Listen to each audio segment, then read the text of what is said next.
መለኮትና ስጋ ፍጹም ተዋሂዶን አልተዋሃዱም ብሎ እንደመካድ ይቆጠርበታል። ስለዚህ ወይ እንዳይረዝመው ወይ እንዳያጥረው ፍጹም ተዋሂዶ በትክክል እንደተዋሃዱ ትክክል የሚሆነውን ልብሱን ይለብሳል። ከዚያ በኋላ ካህኑ ቅዳሴ ከገባ ጀምሮ ቅዳሴ እስኪወጣ ድረስ እስከ ሰረሆተ ህዝብ እስኪያሰናብት ድረስ ያለችው ጊዜ ጌታችን ኢየሱስ ክርስቶስ በዚች ምድር የቆያት ጊዜ የምትወክል ናት። የክርስቶስን የምድር ዕድሜ የምትወክል ናት የቅዳሴዋ ጊዜ።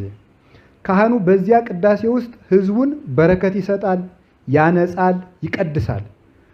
ጌታችን ኢየሱስ ክርስቶስ በምድር ላይ 33 ዓመት የቆያት ዕድሜ የማንጻት ጊዜ የመቀደስ ጊዜ ነው። ከልደቱ ጀምሮ እስከ እርገቱ ድረስ ምድርን ሲያነጻና ሲቀድስ ነው። እያንዳንዷን ቀን የተጠቀመባት ፍጥረትን ለመቀደስ ነው። ካህኑም ያነጻል። ለምሳሌ እስከ ፍሬ ቅዳሴ ድረስ ያለው ቅዳሴ የማንጻት